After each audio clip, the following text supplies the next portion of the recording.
come to order, folks. It's Town Hall Tonight.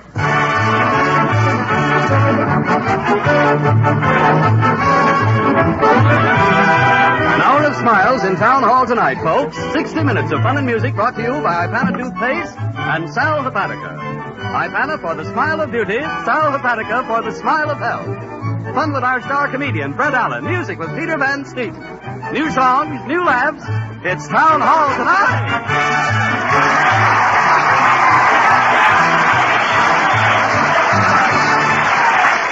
Well, sir, another hour of entertainment is starting down the assembly line at the old town hall. Here comes the chassis, Peter Van Steeden, and the orchestra bolts on the overture. It's called Wishing.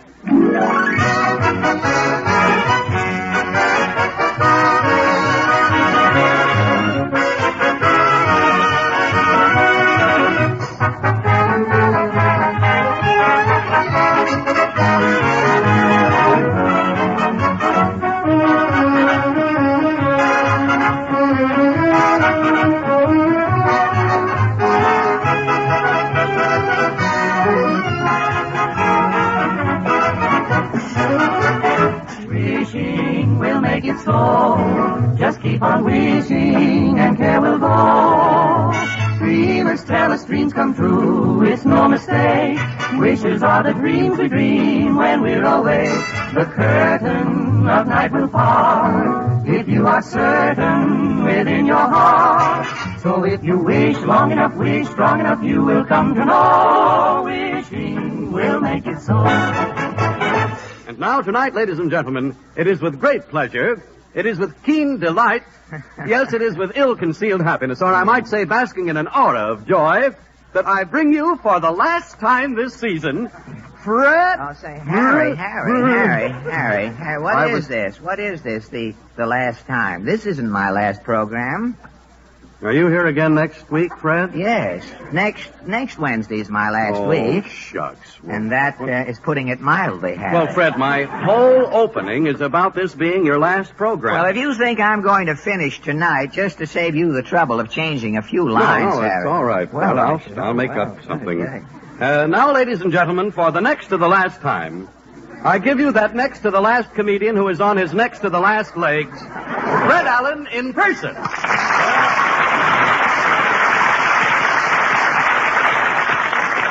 Thank you, and good evening. It's a wonder Mr. Rockefeller wouldn't get these things fixed. Radio City coming apart. He wouldn't lean on anything in advance. Thank you, and for the next to the last time, thank you, and good evening, ladies and gentlemen. And now for our next to the last turn to the next to the last news of the week. Could we have a next to the last fanfare, Peter?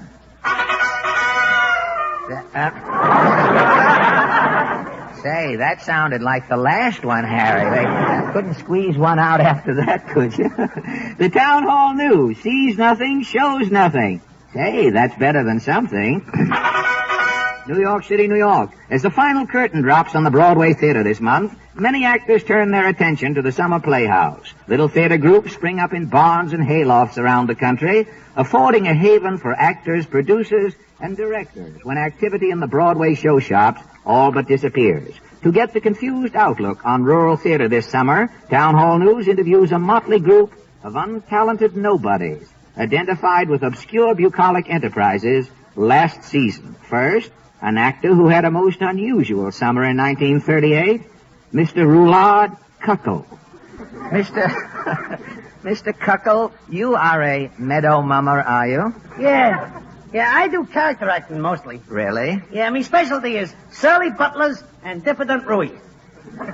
Diffident roues, huh? Yeah, in the third act, I always know the millionaire's wife loves me, but I'm diffident.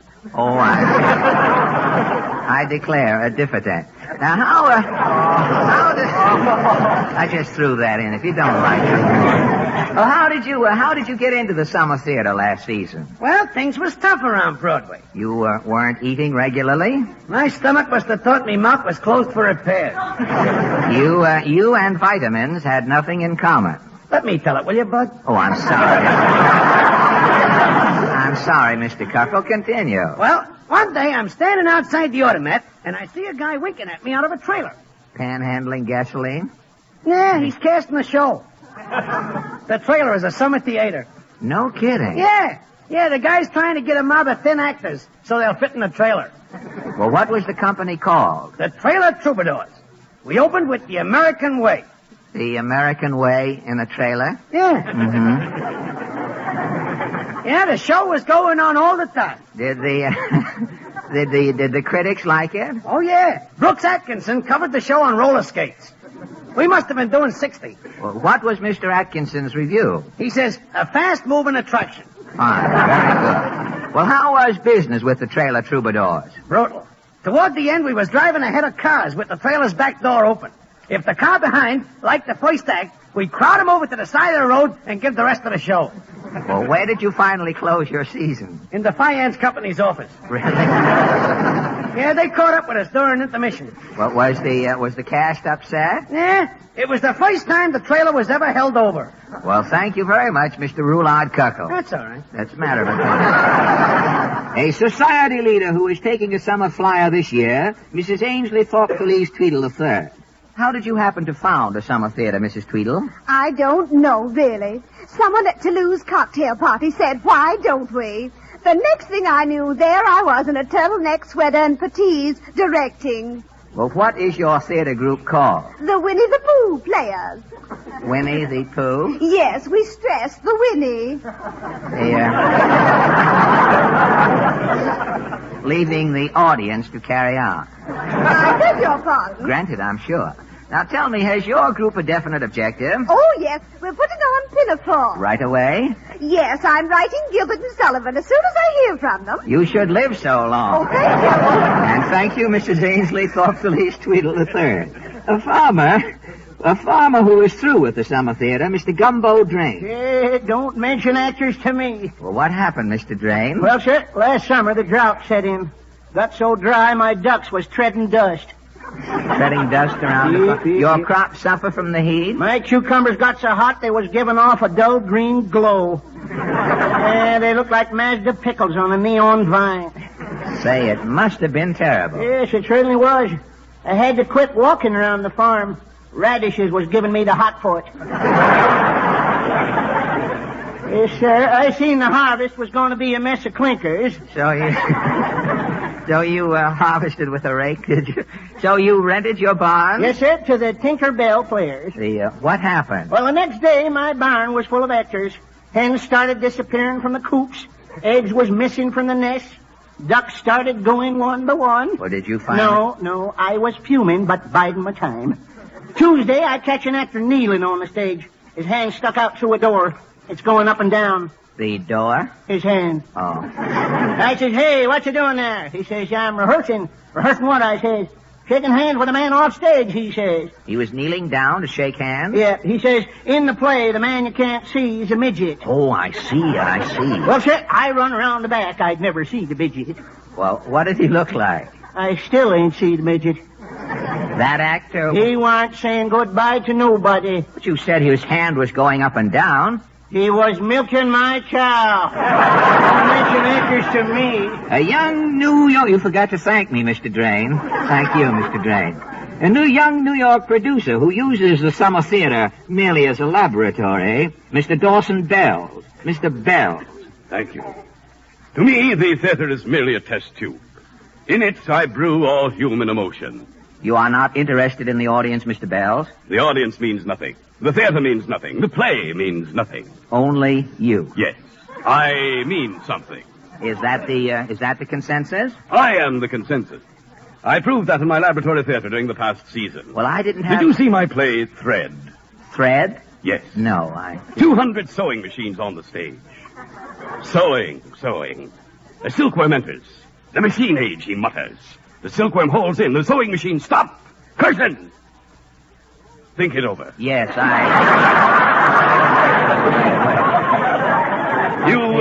You saw my play, Crash.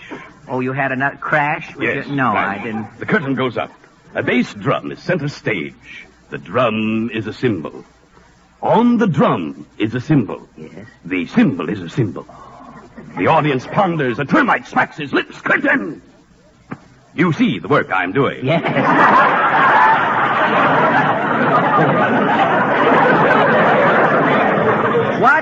What is wrong with the theater, Mr. Bells? The theater is afraid to experiment. Why should the actors always be on the stage and the audience in the seats? Oh, you're changing all that this summer? Definitely, at Long Crag, Connecticut. Long Crag, Connecticut. Yes. I'm doing an Ibsen play in a windmill. The actors are inside a windmill? Yes, remarkable idea, really. The audience rides around in baskets on the 4 giant paddles. As the paddles pass the bottom of the windmill, the audience looks in. I see. Snatches of the play are seen. Well, how do the people know what the whole play is about? The windmill stops. The 4 groups are introduced, they withdraw, views are exchanged, and it dawns on them. Yes, it should be a good lesson to them. Next summer, I am presenting a season of Shakespeare in the lighthouse off the coast of Old Orchard, Maine. But what about the audience? The audience will be in Biddeford, 10 miles away. Well, how will people know what's going on? The orchestra seats will have telescopes. Oh. The balcony seats will have opera glasses. And the folks in the gallery? They can't see me. And that goes for me, too, and thank you, Mr. Dawson Bell. I seem to have wasted a lot of time. Yes, that is the expensive. But despite you have wasted a life, only a fragment of your time has been wasted here, Mr. Bell. But despite many handicaps, the summer theater will flourish again this year, and many a Shakespearean actor will be pleasantly surprised at the instant service he receives when he reads these lines in a bar. A horse, make kingdom for a horse.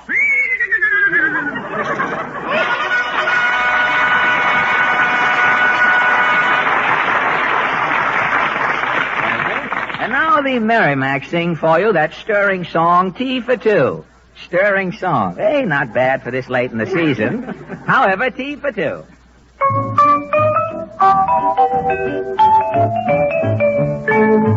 Picture you upon my knee, just tea for 2 and 2 for tea. Me for you and you for me alone. Nobody near us to see us or hear us, no friends or relations on weekend vacations. We won't have it known that we own a telephone near. Day will break and you'll awake and start to bake a sugar cake for me to take, for all the boys to see. We will raise a family, a boy for you and a girl for me. Can't you see how happy we will be? Picture you upon my knee, just tea for 2 and 2 for tea. Me for you and you for me alone. Why, there'll be nobody near us to ever see or hear us. None of our relations on weekend vacation. We won't have it known that we own a telephone. That we own a telephone. Day will break, you'll awake and start to bake a sugar cake for me to take, for all the boys to see. We will raise a family, a boy for you, a girl for me. Can't you see how happy we will be? How happy we will be.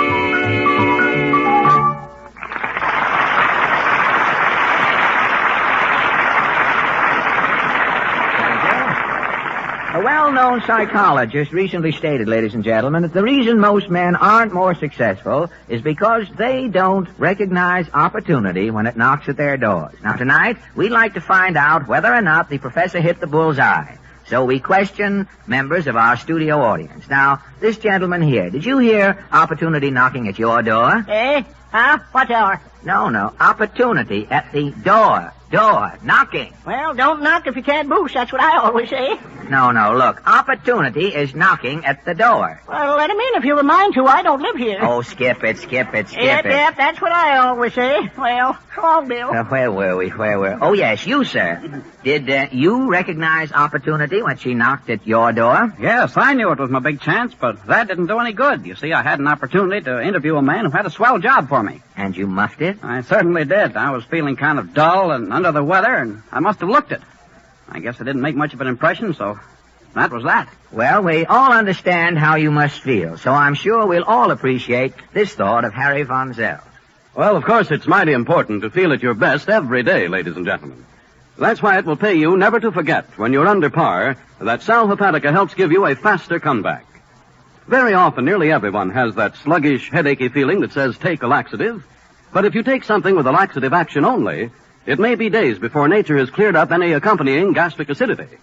That's why so many physicians say, take Sal Hepatica, because Sal Hepatica not only brings you speedy yet gentle relief, this famous mineral salt laxative also counteracts excess gastric acidity, which helps chase that sickish feeling fast. So your head's clearer, your pep's back, and you're quickly on the job again. So never be without Sal Hepatica. Get an economical bottle from your druggist before another day goes by. See if your whole family doesn't appreciate your showing them this quick modern way to a faster comeback. With sparkling Sal Hepatica.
Peter Van Steeden and his Ipana Troubadours have just played Strange Enchantment. And now, ladies and gentlemen, I know you didn't expect to meet. You prepared, Uncle James? I cannot tell a lie, Fred. I am. And what unusual occupation have you peeked in on during the past week? Well, I was sitting in a movie theater the other day watching the newsreels and got to wondering about those men who risked their lives to bring the news of the day to millions of people. Well, don't tell me, Uncle James. Yes, Fred. Our guest tonight is one of them. He's the ace cameraman of the Movie Tone news staff, Mr. Jess Kizzis. Well, good evening, Jess. Good evening, Fred. Too bad you didn't have your camera. We could have snapped that reception there. Jess, how long? I could have used it many a week up here, you know. We don't get any. Jess, how long have you been contributing your celluloid mite to the weekly newsreel? 12 years, Fred. 12 years, and I imagine that during your long career, you have recorded for posterity, never having met them, of course, I wouldn't be familiar with the word, but you have recorded for posterity more than your quota of history in the making. Yes, I've covered a wide variety of events and happenings, all right. Now, what are some of the more dramatic episodes you have recorded on celluloid, Jess?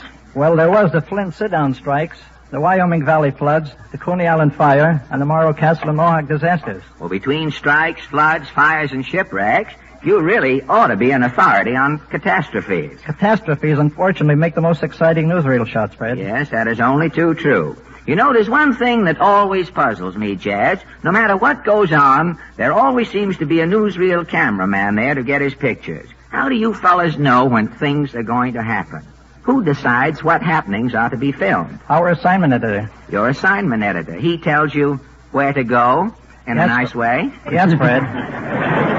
Well, tell me, Jazz, how can the Movie Tone News cover events in Japan, Italy, and Perth Amboy so effectively and quickly? The company has a staff of some 200 newsreel cameramen scattered all over the world. Oh, and they take care of everything? Most everything. We also have a large number of freelance men who augment the regular staff. They cover any stories that pop up in unusual places. Well, what becomes of all of these pictures? What do you do with old newsreels? You can always find a use for yesterday's newspaper, but you can't wrap up a herring in a newsreel very well. Old newsreels are filed away, Fred. In the vaults of the Movie Tone News, we have a copy of every foot of film that's ever been shot. That, akin to the centipede, must run into feet. Yes, we have about 50 million feet. Quiet, please. A woman overappreciated my last remark. I had to quell her. What did you say? You have over 50 million feet. 50 million feet of film. Say, Jess, you had a Donald Duck and a travelogue, and you've got a full-length show at any neighborhood theater. But tell me, have you ever been injured in the line of duty?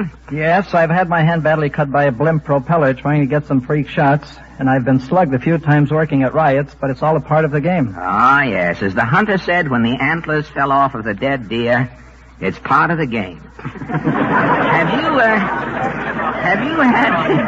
Now, quiet, please. We've got to get on here. We can... But, have you had to perform any unusual physical feats to record some important footage?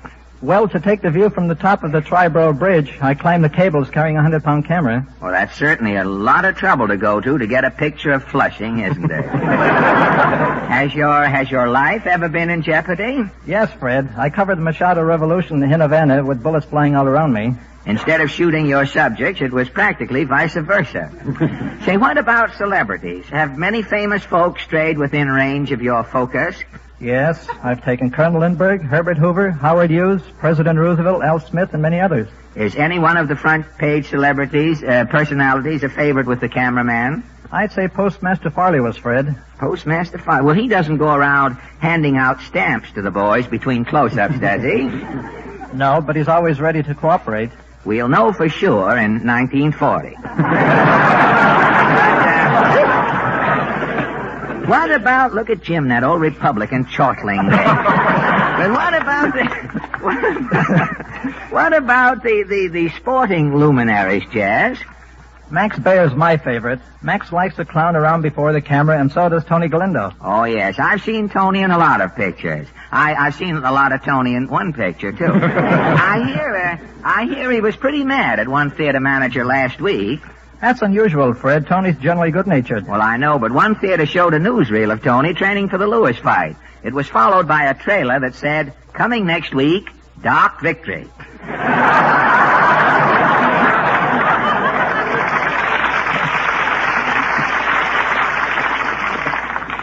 I see what you mean. I sensed that you would, Jeff. Now, in all your years of newsreel activities, what has been your biggest scoop?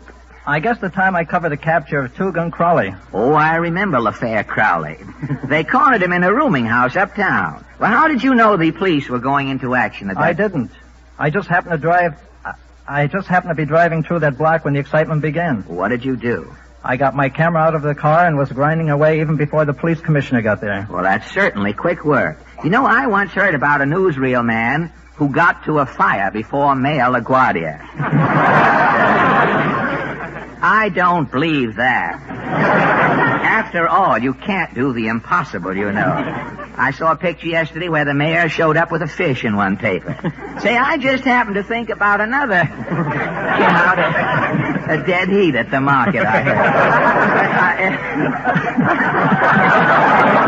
Say, I just happened to think, Jess, about another movie tone feature. Do you ever make any of those comedy movie tone shots for Lou Lair? Yes, I have made quite a few. Well, say, tell me, how do you get Lou's picture up in the corner of those news shots? Do you have to take Lou out and hang him up in the hippopotamus cage or wherever it is? No, we just photographed the scenes. Lou gets up there the best way he can. And he's been doing it lately, too, I've noticed. But what about that liquid double talk? Do you photograph that? Lou dubs in his own dialogue back in the studio. Say, do you think confidentially, after looking at Europe, that Lou still thinks monkeys are the craziest people? I wouldn't know, Fred. Well, the next time I see some monkeys, I'm going to ask them how they feel about Lou. But enough of this Darwinian chit-chat. Tell me, Jazz, what is the most recent important assignment you have covered? The arrival of the King and Queen here in New York. Say, how close did you get to their majesties? I was about 6 feet from them at the fair. It must have been quite a thrill. Yes, Fred, it was one of those experiences that make my job so fascinating. As far as I'm concerned, there's no other job nowhere like it. In other words, the newsreel cameraman is a soldier of fortune. Without the fortune, yes. Well, Thanks a lot for this little verbal hike around your tripod, Jess. Now, before you go, I wonder if you'd do me a favor. If you could take a newsreel picture for me, sort of a minor catastrophe. I'd be glad to, Fred. Say, could you just shoot a few feet of Mr. Van Steeden up on his podium there? Is that a catastrophe? Mr. Van Steeden is a catastrophe with skin on it. I get it. Good night, Fred. Thank you, and good night, Mr. Jess Kizzer.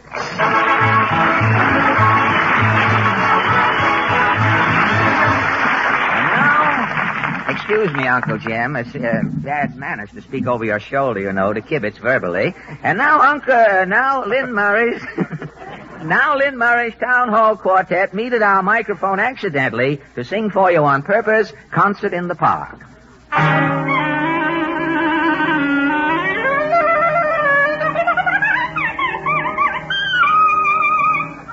I remember how we met so long ago at the concert in the park. Oh, the concert in the park where we met in the dark. Oh, what an atmosphere. We started cuddling near. It was grand and the band was playing. Oh, the concert in the park. I felt just like a lark. My heart was filled with bliss. Each time we'd steal a kiss, it was grand and the band was playing. Sweet music brought romance our way. The more they play, the more we'd love. The more we'd love, the more they play on the concert in the park. That stopped that certain spark. And when she whispered yes, I found my happiness. It was grand and the band was playing.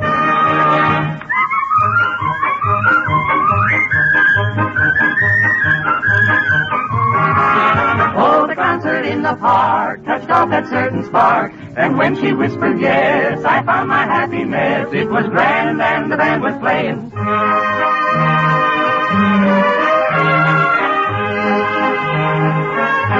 Now we're all set because we met at the concert. At the concert in the park.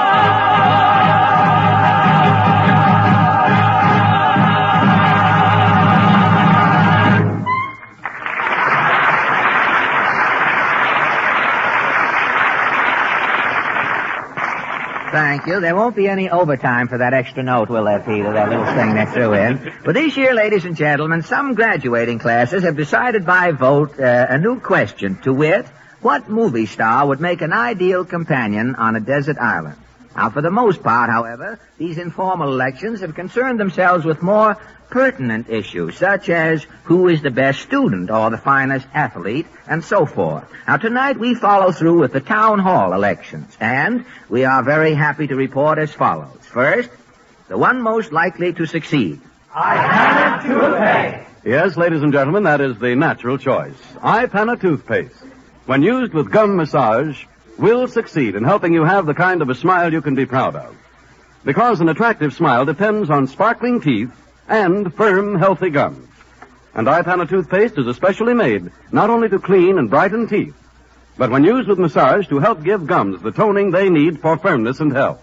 The stimulation that helps guard against gum trouble. Second, the most convincing speaker. That, too, is I-Panna toothpaste. For I-Panna definitely speaks for itself. The very first time you brush your teeth with I-Panna, put a little extra I-Panna on your brush or fingertip and massage it on your gums. Notice the remarkable difference. Notice that pleasant tingling sensation as circulation speeds up and lazy gums start to waken. Finally, we nominate the most popular member of the class. And again, the winner is I-Panna. For so many people step up to their drug counters and ask for I-Panna that it outranks all other toothpaste. Make up your mind right now to help yourself to healthier gums, brighter teeth, and the kind of a smile that wins friends and keeps them. With I-Panna toothpaste.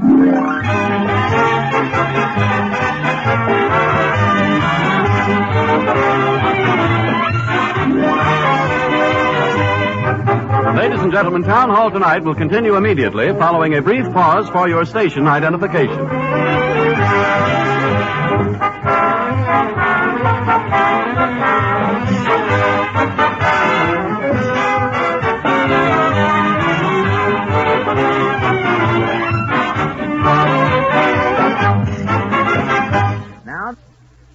Now that you have heard from the man of the hour on the half hour, we return you intact and in toto to the old town hall. Now on Thursday night... May I cut in, Mr. Allen? Well, Portland, why, certainly.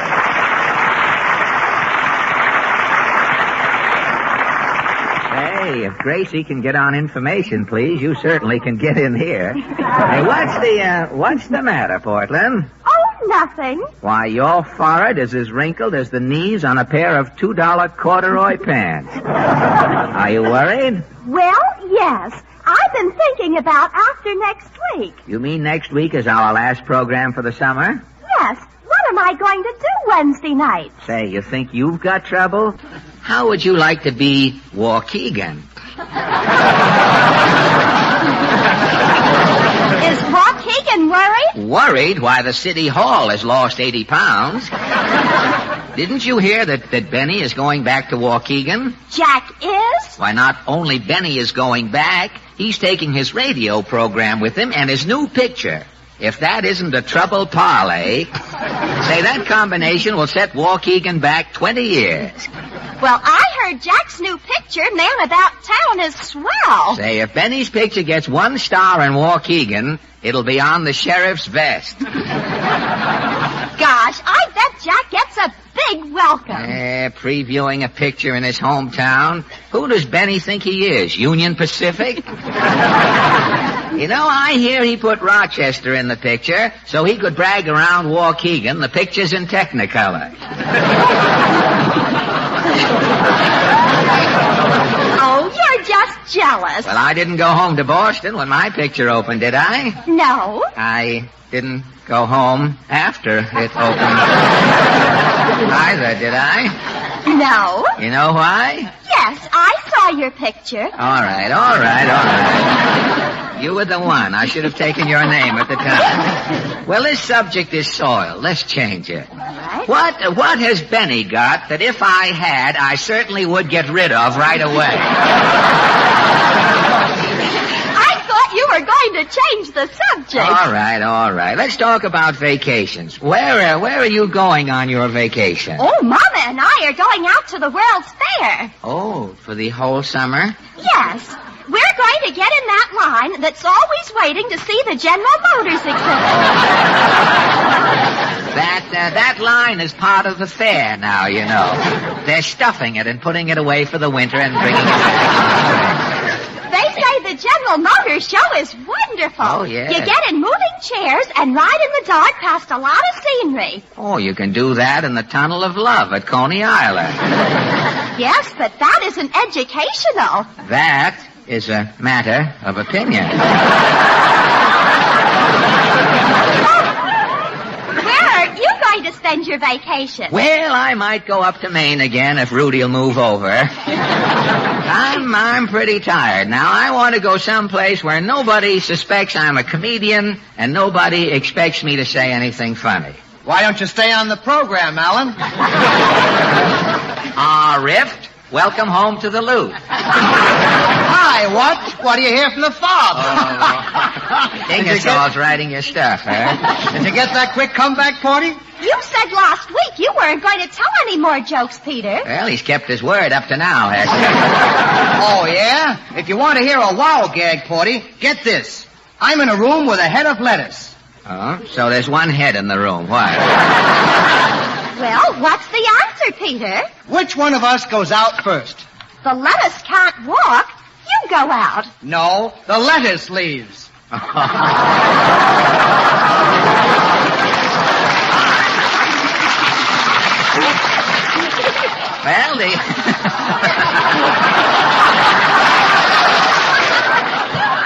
Listen, this is the end of Van Steeden. We can't hold him now. We've got to put him on We the People. The man got applause with a gag like that. All right. Now, the lettuce leaves. If you'll join it, now you'll be able to say what he's got to get a coat to match the pants now the way he's going. Maybe you didn't tell that joke right, Peter. Yeah, I must have let down. I'm pretty tired. I'll be glad when my vacation starts. Yes, if we'd known it was going to get a laugh, we could have changed those lines we had all afternoon. Oh, are you going away, Peter? No, Alan's going away. That's vacation enough for me. Well, I'm no insurance man, but the feeling is mutual. Bolivar's with you to swell. I wonder where Harry's going. Harry! Yes, Forty? Have you made any vacation plans? Well, no, Forty. I was going to the Thousand Islands, but I don't know. Well, what's the matter with the Thousand Islands? I don't like the dressing.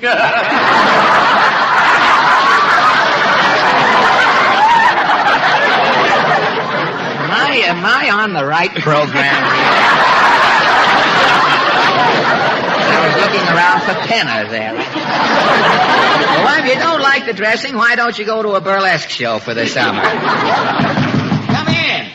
So this could be the place. Stop pushing. Who's pushing? I'm here to see a prospect. Prospect is a park in Brooklyn. Take the BMT. Get your finger out of my eye. You're violating the Wagner Act. What kind of act? Now, wait a minute. The Wagner Act can't be any worse than this act that's coming.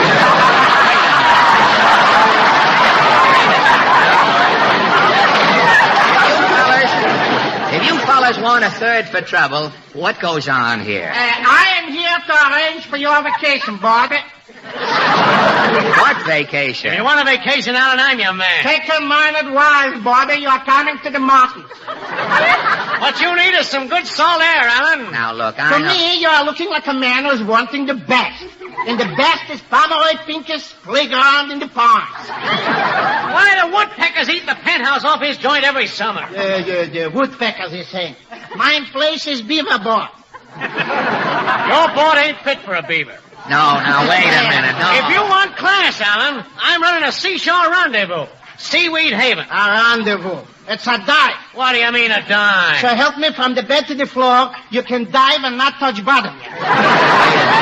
I don't want to fall out of bed and bump my head on the Coast Guard, you know. This could happen. By Seaweed Haven. By Seaweed Haven, the first 2 floors is reserved for the tide. Now, don't tell me the beds are pontoons. But leaking yet. That is a lie, Pincus. Look, one night only I'm stopping by the Seaweed Haven. What happened, Pinky? In the morning I am waiting. A shark is in bed with me. What do you want in $1 room? A tuna? By Pomeroy Pincus playground in the ponds, you are leading the life of Riley. What's Riley doing at your joint? Now listen in. Riley is there incognito, using the name Rabinowitz. Now, look, I'm not roughing it this summer, boys. I'm looking for something high class. High class, you say. By Pincus, you're not getting in without a simple case. Well, who is your social director? Social director. I, Pomeroy Pincus, am mine host and part-time buffoon. Guest is calling me an old Mickey Rooney. Well, all right. Now, what about the rates, Well, fellas? if you're sleeping hillbilly style, 8 guests together, that's $2 daily. With the sheets, of course, I'm charging extra. Well, you don't think I'm sleeping in a room with 8 strangers? The strangers, you say. Before you are getting into bed, each guest you are meeting personally by name. That's slumming, Alan. That's slumming. At Seaweed Haven, I'm renting a single room with combination pillow and water wings for 6 bits. For a bang-up good time, border, coming to Pomeroy Pincus's playground in the pond. For a salty siesta, come to the Seaweed Haven, chum. Now, listen here. Look, I can't make a snap decision. Well, so calling in a third party. Okay, here I am. Not you, Chisla. A stranger. Say, Portland, what do you think? Peter! That's what I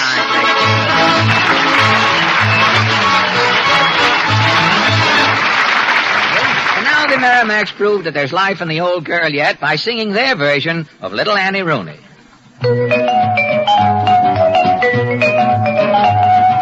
She's my sweetheart, I'm her beau. She's my Annie, I'm her Joe. Soon we'll marry, never to part. Little Annie Rooney is my sweetheart. She's my sweetheart, I'm her beau. Do-de-o, do-de-o. She's my Annie, I'm her Joe. Soon we're going to be married, and we will never part. Little Annie Rooney is my sweetheart.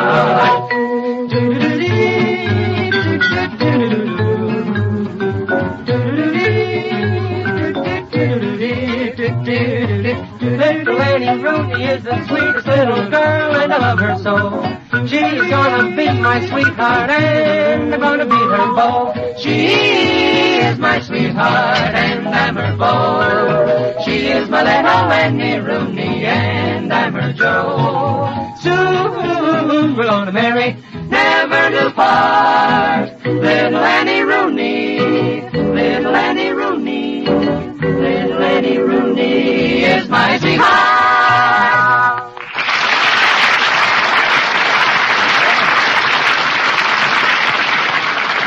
And now, may I introduce a man who has made a hobby of World's Fairs, a man who has seen every fair in the last 25 years, and who is here tonight to tell us what he thinks of ours, Mr. A.C. Patterson. Now, Mr. Patterson, what impressed you most? The benches. Every way you look, there are benches. And chairs. You just get in one of them, and the fellow pushes it around. And then the buses. You sit down in one of these buses, and away she goes. Yes, and then... well, that's all very gratifying, but how about the exhibits? Oh, I never go inside the exhibits anymore. Why not? Well, you see, I'm subject to World's Fair feet. I beg your pardon? Well, you know, I get interested in the sights, and I walk miles looking at things, and when I get home, I got a pair of feet that ought to be in a sanitarium. They burn and they ache till I wish I'd stayed home in the first place. Well, there's no need to take that desperate attitude, is there, Harry? No, indeed. Not if you know about Minute Rub.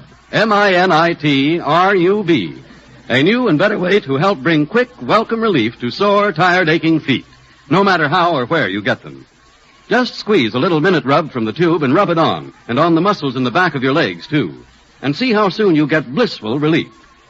And that's only one of the many ways in which Minute Rub helps you, ladies and gentlemen. Just remember this. Minute Rub is a priceless comfort when you suffer from nervous headaches due to overwork or fatigue. Or if you turn and toss at night. Try relaxing the Minute Rub way and see how quickly you're on the way to calm, restful sleep. And don't forget that Minute Rub, which is approved by Good Housekeeping, is greaseless and stainless. It disappears as you rub it on, so it can't harm your clothing or linen. Get an inexpensive tube from your druggist tomorrow, or even tonight. Your whole family will appreciate your showing them this quick, modern way to help relieve muscle discomfort and fatigue of all kinds with Minute Rub.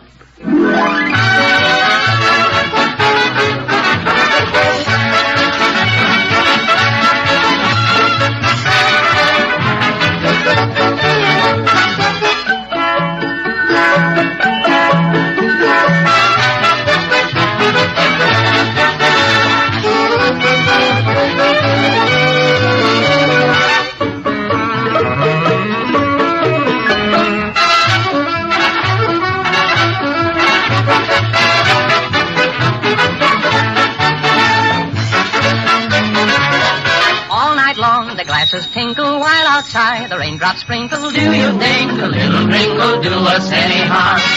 I love you and you love me. The world is flat and so are we. So do you think a little wrinkle do us any harm? In a corner just for two, a sparkling glass before us. With a spoon we'll play a tune and all join in the chorus. All night long the glasses tinkle while outside the raindrops sprinkle. Do you think a little wrinkle do us any harm?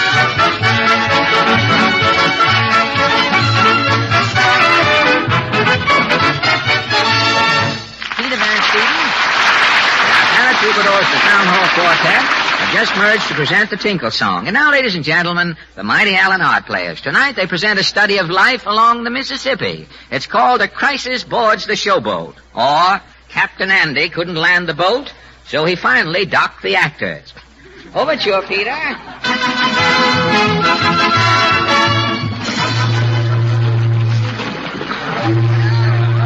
Captain Andy. How's the old showboat? Howdy, folks. The old Captain Andy's docking his showboat, the Boll Weevil, here in Memphis again, to give you all your annual treat. Playing Uncle Tom's Cabin again this year, Captain Andy? Yep, ain't nothing changed. Only Simon Legree's got a new dirty laugh. Come aboard, folks, and get your ticket, neighbors. Soon's the gangplank's down. It's a great show, and it's starting in an hour. Hey, how about a song, Captain Andy? concert right after the big show, neighbors. Lanny and me'll do a duet. Your old Captain Andy's going into his cabin now for a spell. See you all at showtime. Well, about time you got in here, Aunt Ellen. Why, Cindy Lou, my nagging wife. I thought you all was in the galley fixing victuals for my actors. Ain't no victuals to fix. Ain't nothing in the galley but some eggshells. Well, take 'em out and get 'em refilled. Listen, I laid the table. I ain't laying eggs to go on it. I've got to have victuals for my Uncle Tom actor, Cindy Lou. If things gets any worse, we're going to be eating bloodhound ragout. What do you think that stew last night was, veal? Well, doggone. And all gone if it's any news to y'all. So that's what that wagon was in my stomach. I didn't know. Why don't y'all get a job on land, Captain Andy? I still got faith in my showboat, the Boll Weevil Cindy Lou. I still got faith in Uncle Tom's cabin. I'm carrying on. Borrowing money in every town. Never paying your actors. I'm paying my actor's share tonight. Paying him what? Compliments? Uncle Tom's cabin is selling out share tonight in Memphis. Captain Andy Allen is meeting his obligations right after the show. What show? Uncle Tom quit last night in Hattiesburg, didn't he? And good riddance. Called himself an actor. Could only go 2 weeks without food. How you all going to play Uncle Tom's cabin without Uncle Tom? I wired to north to New York City for a new leading man, Cindy Lou. A fresh Uncle Tom's a joining the showboat share tonight. Maybe this is my new Uncle Tom now. I wired him to get you for showtime. I'll see. Captain Andy Allen? From Monday through to Sunday, son. That's all I want to know. Come in, Mac. Right, Jack. What is it you're selling? We're selling talent, lady. With Jack and Mac, those happy chappies, a knockout comedy act. Now, I don't need We've been waiting down here in Memphis for vaudeville to come back. Been here 10 years. Yeah, we just heard about your show. Well, what about my show? Words around the levee, it's a blinzer. Yeah. Blinzer, sir? A clam bake, a turkey. Put Jack and Mac in your show, brother, and you got a hit. Right. I ain't presenting no floating Fanchon and Marco unit. My showboat chair is playing Uncle Tom's cabin. Well, that opera's passé, brother. Jack and Mac can pep it up, right, Jack? Right, Mac. Now, first we need a new title. I got it. Uncle Tom's a Puppin'. Great!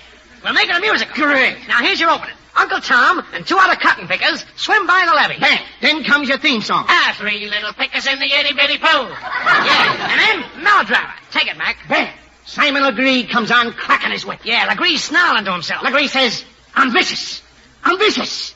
I'm vicious. And bang, the theme song again. 3 little vicious in the itty-bitty pool. Now, hold on, child. I ain't a standing Quiet, carpetbagger. Take it, Jack. I see a musical finale. Eliza's crossing the ice. The bloodhounds pursue her. The ice is dry ice. Yeah, it was dropped in the river by a good humor man. Great. The 3 bloodhounds get 12 hot puts and jump in the river to put them out. Zowie, a reprise. 3 little bloodhounds in the itty-bitty pool. Congratulations, man. You're a genius, Jack. Well, Robert E. Lee. What do you say, Cole? Only this. Open that door yonder, Cindy Lou. Hey, let go my collar. Hey, let go me oaks, too. There's going to be 2 little Yankees in the itty-bitty pool. I'm dumping you both all in the river. Not over the rail. Oh! And you, too. I got on a cheap suit. It'll shrink. Ups-a-daisy. Oh! Help! Now y'all can film and film, and I don't give a... Andy! I'm coming, Cindy. Doggone Yankees. Trying to Gilbert and Sullivan my Uncle Tom's cabin. Open the window, Cindy Lou. Let them suggestions blow out at you. Okay, Andy. Carry me back to Laws the suit. The good old suit. Close that window, Cindy Lou. Okay, Andy. Happy-go-lucky plantation hands a giggling and a bending down, a picking cotton and a singing. Why do they always start picking cotton when they're singing? They pick the cotton to stuff in their ears so they can't hear the singing. Come in, Sheriff. Captain Andy? You all my new Uncle Tom? No, I'm the sheriff. Sheriff? Yes, ma'am. Captain Andy, I got some mighty bad news for you. It's that last loan you loaned, Andy. I know this. Yeah, it is. The bank at Natchez is foreclosing on your showboat. Well, I can pay my bills. Hey, with what? The bank's been checking on your business along the river. I got the reports right here. My business reports? Got 'em right here. Listen here. Gopher Hole, Missouri. Even the tide went out in your show. Well, I know, but Cornpone, Tennessee, played the two pickaninnies and a possum. Show broke up when Simon Legree jumped over the footlights, caught the possum, and ate it raw.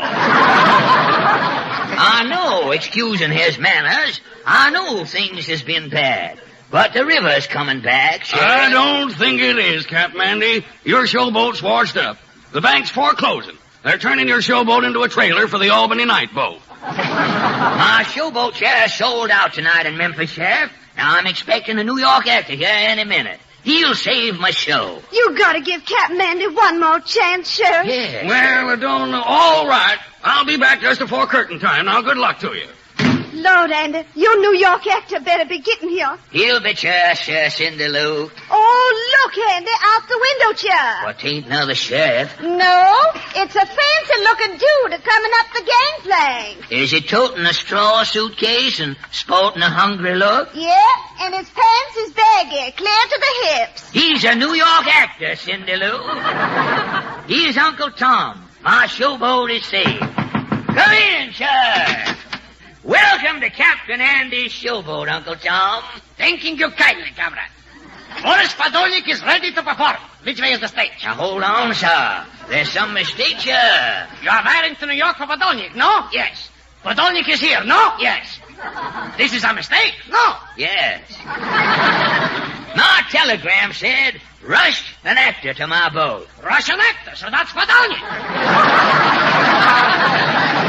I am the Russian actor. Well, peel my yam. The telegraph company must have misspelled your wire, Andy. Well, I'm powerful sorry, neighbor. You all can't play Uncle Tom. Can't play, you saying? 20 years in the Moscow art. Podolnik is playing Uncle Tom's cabin. We are calling it Commissar Tomaszewski's Cabana. Oh, it ain't no use, Andy. He can't never play Uncle Tom. Nobody'll understand it. My back's to the pin rail, Cindy Lou. On stage, everybody. 5 minutes till cutting time. 5 minutes. What am I going to do? There is some stove polish. Podolnik will schwarzing up. Oh, I tell you, Andy, he'll ruin Uncle Tom's cabin. Well, Captain Andy, what about your show? Well, I guess I'm ready, Sheriff. Hey, is this your New York actor? Yeah. To you, I am Boris Podolnik. What? I am taking off Uncle Tom. Jumping jackpot's a foreigner. What? A Keystone Copper is insulting the great Podolnik?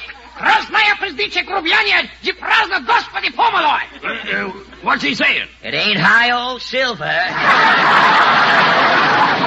Petrovna Gorkievsky Fyodorich. No. We should be in spades No, here. no, that's done it, Captain. I'm foreclosing here Now, now. hold on, Chester. You told me your showboat was sold out tonight, Captain Andy. It is, You Sheriff. told me this here New York actor would save the show. He will, Sheriff. I'll pay back. Pay with what? If this Lithuanian plays Uncle Tom with that dialect, you'll have to refund everybody's money. Now, I'm foreclosing right here now. Now, wait, hold on, Sheriff. Let me take Podolnik back in the galley, Sheriff. I'll teach him a southern dialect. I am a quick study. Well, I'm giving you 2 minutes, Captain Andy. 2 minutes in the galley, and I guarantee Podolnik will come out with a southern drawl. Follow me, Podolnik. Podolnik goes first. Podolnik is a leading man. Oh, I hope Captain comes through, Sheriff. Well, if that Cossack don't come out with a southern dialect, I'm taking over your showboat, lock, stock, and anchor. I can only hope and pray, Sheriff. I'm a fatalist and an agnostic. I can't join you. How's the time, Sheriff? Time's up. I'll get him out of there. Come on out of there, Podolnik. Hi-yo. I'm sure enough ready to play old Uncle Tom. Let's go. Well, I'll be... Why, Mr. Podolnik, you all is talking folks. I'm from Dixie, honey child. Captain Andy sure is a wonder worker. Meet your new Uncle Tom. Well, I'll just... And you ain't foreclosing, Sheriff. No, I ain't. Come on out here, Captain Andy. How'd you ever do it? So 20 years with the showboat is learning me one day. So much going God.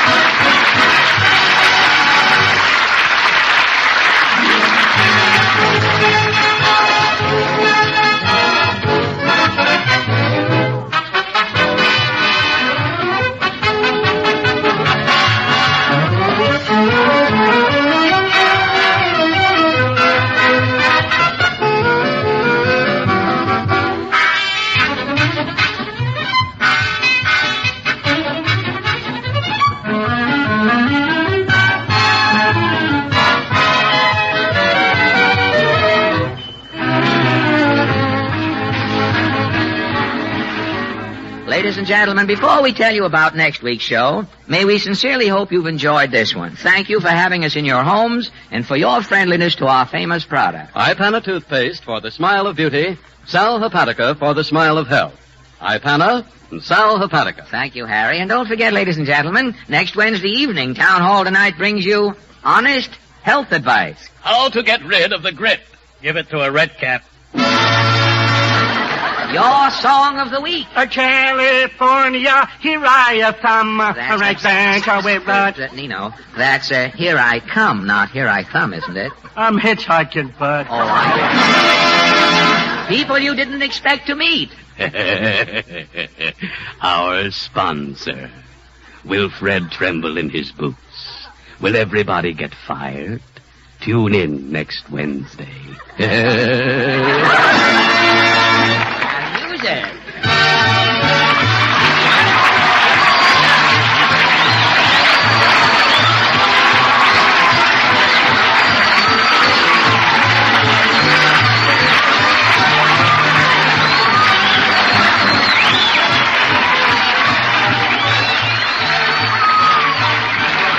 The selection Strange Interlude heard on this program is taken from Men About Town. This is the National Broadcasting Company.